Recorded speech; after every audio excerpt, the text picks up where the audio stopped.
Hi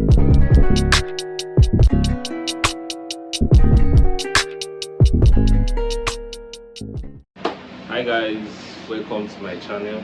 I'm your host, Macdonald. So guys, today we'll be working on wig, and it is a closure wig, but transforming a closure wig to a frontal wig.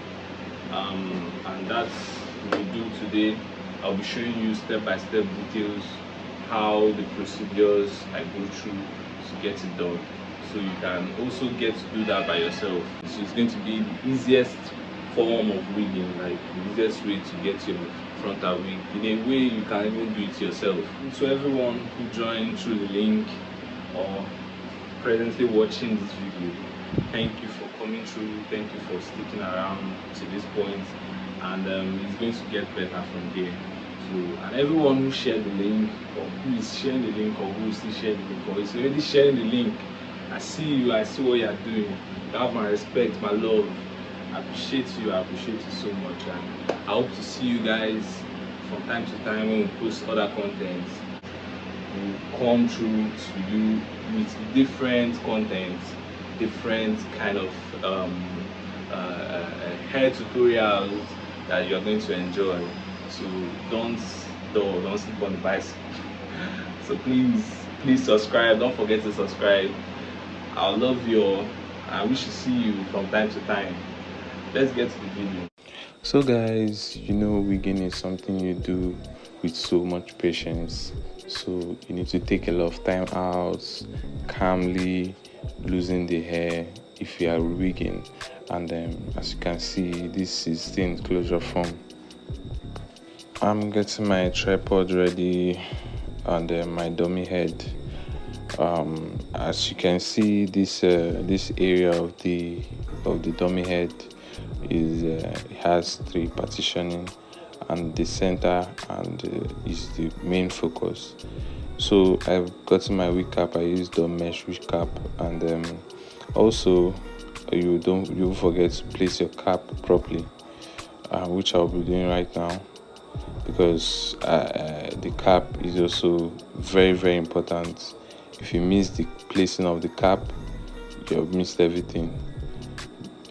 It has front and back, that's what I'm showing you right now, and placing it, you have to make sure you put it at the right center and avoid it going or slacking.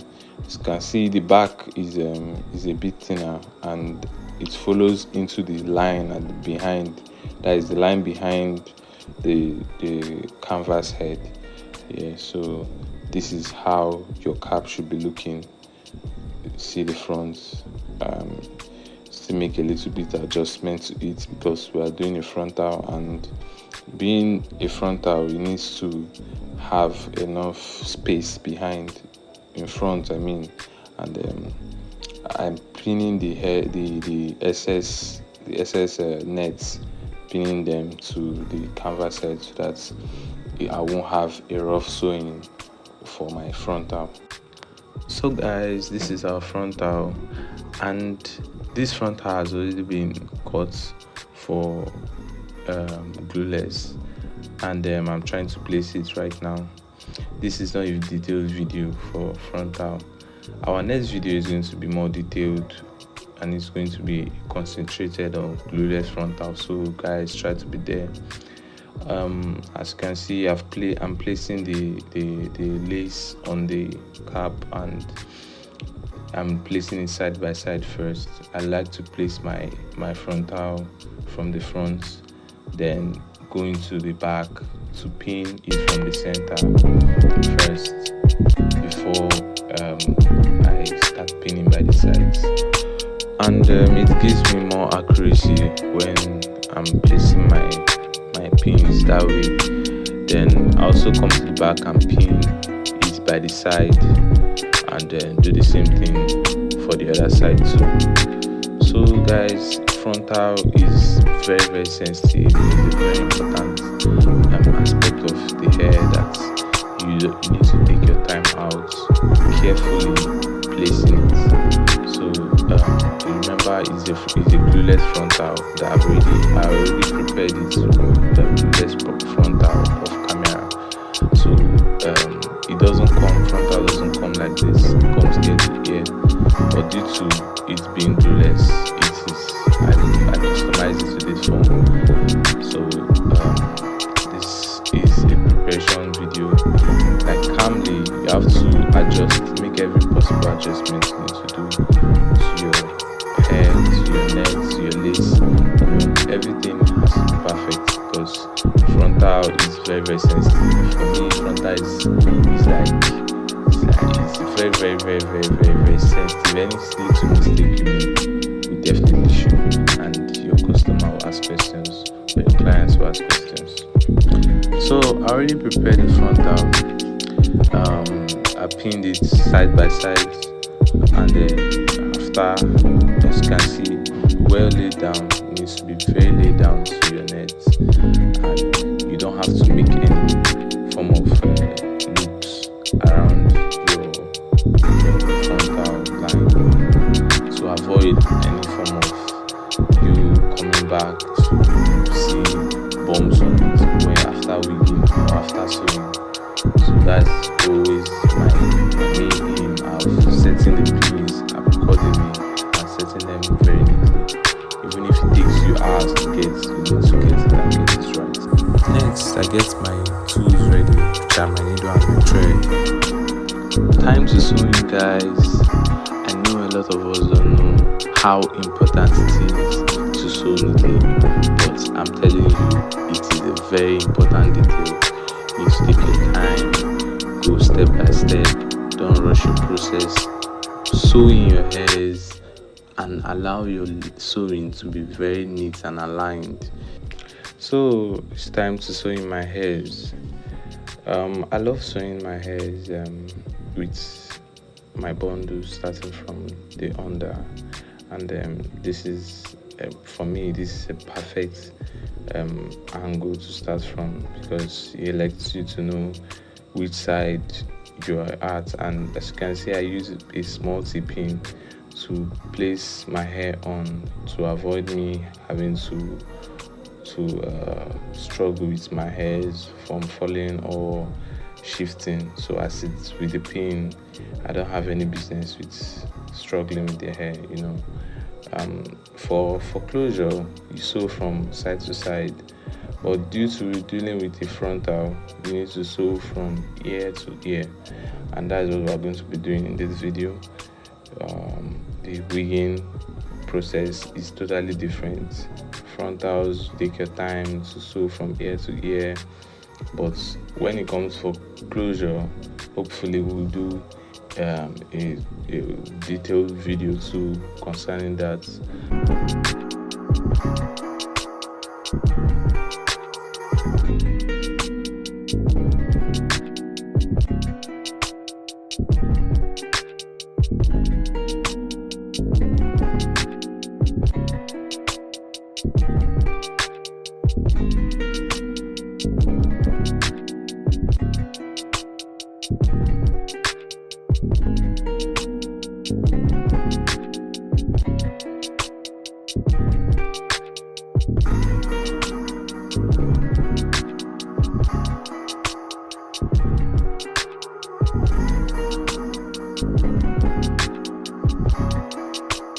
Sorry, we had a little power outage and the video quality still good but not too bright, so we can work with that.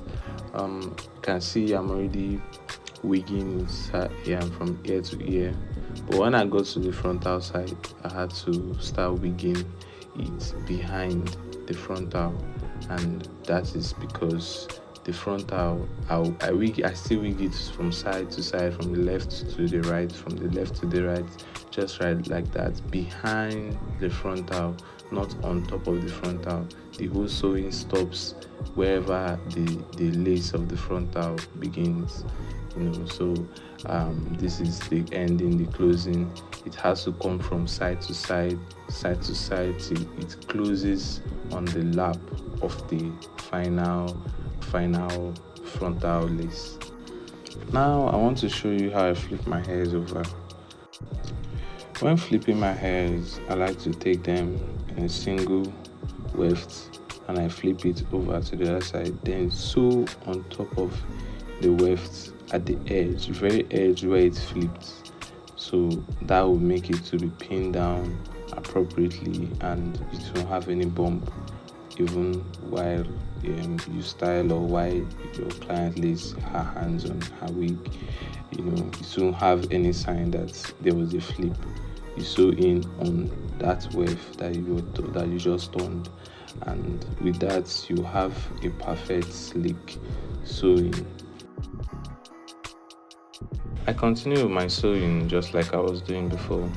Continue to sew ear to ear, ear to ear, and I'm almost at the ending of the hair, and I'm about to show you guys how I sew the last weft to the lace of the frontal.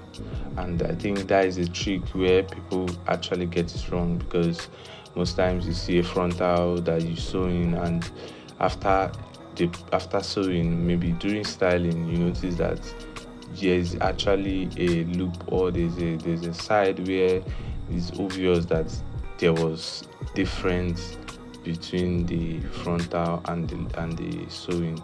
So it's supposed to lap, it's supposed to be exactly on. Now just watch and see. As I place it behind the lace. It's not even on top of the lace, and you are not sewing. Your needle is not passing through the lace. It's passing behind the lace. The nets are behind the lace. That is where your needle is passing. I'm really sorry for the poor video coverage, because I didn't have an idea I was obstructing the sewing. But maybe in our subsequent videos you will see how we sew, and I'll probably have a good highlight on it. You see I'm sewing it behind it, just like I'm doing right now. And guys, if you want to actually have a good sewing like this, you need to be calm and take your time to sew it in properly. You don't rush it, because once you do, you start having a very messy sewing.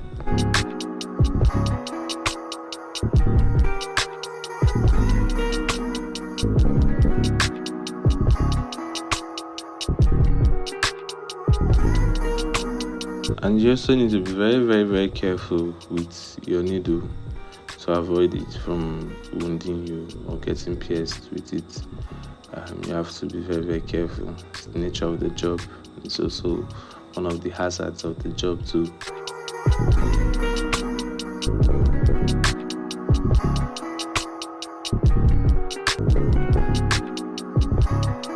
I love to sew in my hairs at the end twice or 3 times to avoid it from pulling off with time, so that helps protect it. Also, importantly, you won't love to lose your client's hairs or waste it after wigging, or because of everything they enter. You can still get those hairs, pack up the hairs and fix it right in between any space you see at behind. So there should be no excuse for you to waste your client's hairs or leave her hairs out of her bundle, or out of her wig. She should always get it in full.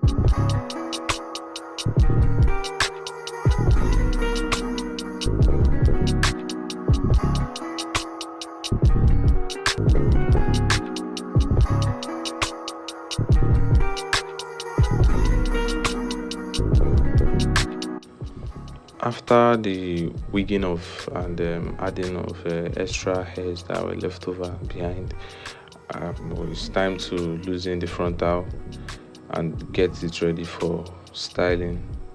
But during the course of loosening it, I discovered that the hair on its own needs to be revamped. It's already frizzled, and most times due to overuse and product application on the hairs, it makes the hair to lose its original texture. So to get it back to original texture, we need to revamp it. Before we go over to revamp the hair, we are going to first cut off the net from the lace, and this is very important. I use a very small scissors, like you see. I use it to cut through the net and make sure I'm not cutting too close to the lace, and I'm not cutting too far from it too. So, and this is the safest way to cut your net from your lace. This is the hair after revamping, and you can spot the difference. You look at it, yeah, flawless. Guys, if you go back to the previous video and you notice that there's a big difference with this hair. If you noticed, there's now waves on the hair. This is same hair on the previous side where we're wigging. There was no waves on it, but you can see how the waves are shining, the hair is shining. That is the power of revamping. Next up, I'm styling my frontal, and I start off with the wax stick, and it gives me a very sleek kind of this is when I use my hot comb on it. So I'm already on it. Please guys, if you've watched to this extent, please, you should subscribe to my channel. You should also like the video and comment. You know, every of these makes us get familiar with each other and understand better what we're doing. So yeah, now I'm on to styling it with my hot comb, and as you can see, my hot comb is really doing the magic and slipping the hairs down and making sure it's sleek and perfect. But this is just the beginning. Yes, some more hot combing, and then I plug in some hairs. This is called a tweezer. I use it to pluck some of the hairline to look natural, and subsequently we also do a video of a detailed plucking process, and then I pluck these hairs to make it look natural, and this is what we'll get, looking all natural and beautiful. You see how sleek and perfect it is for my clients. And then I use this spray gel. It's called a spray gel spritz, just to spray on the hairline, then use my hot comb to press down to make sure it has a stick and a sleek look, well patterned and well designed. So now I want to give the center pattern, because yes, that is what I actually want to style this hair with. You can choose to style a side or a center pattern. It's all your choice. As far as it's a frontal, you have every room to do whatever style you want. And yeah, so this is me doing my center pattern. I don't know why. I think I prefer side pattern more to center. Center is more of like, I feel it's a casual look. So side is more dramatic and beautiful. But this time I chose to do the center pattern. You see how the hairline is. I actually use the line in between the canvas hair to get a perfect center pattern. I use my Ludi's oil, and that's it for styling on whether it's stretching or coiling. So after being applied, and I start tonguing my hairs and giving them a perfect coil, which is very beautiful. The end result is also always beautiful. Well, for you all that will be interested in getting any of these equipment, I'm sorry, these ones don't have a particular name, but I can actually give you a contact or tell you how you can get yours if you indicate through the comment sections, or you contact me directly. Well, I'm done with most of it, and this is the final part. I try as much as possible to relax my front hair and make sure it's intact before and while I'm tonguing the hair. This is to avoid you restyling the hair or coming back to do some touch up to it to make it look neat. Please don't forget to use your heat protectant. I skipped that part of the video. I'm sorry guys, but it is very important to use your heat protectant while using a heat equipment on your hairs. It helps to control the damage of heat. And also I use this ultra set hood to style my hair after, to spray it on the hair actually after coiling. That it helps it to stay longer, and to have a particular hold on it for a period of time. But in this situation I didn't use it at all because I didn't want my coils to stay that long. I still wanted to style the hair, so that's why I didn't use it. And guys, we have a perfect and beautiful coil, and this is beautiful. This is beautiful, I must say. Thank you all for being on this video, seeing how we go through this process. I know you enjoyed yourself. I know you learned something. Don't forget to share this video with your friends. Don't forget to share with your loved ones. I know you all want to try this out. Please do try it out, and I'll be seeing your reviews. Come back always to check up on us to know the new contents we've created. And you should also subscribe, like the video. But for now, I'm your host Macdonald. Bye bye.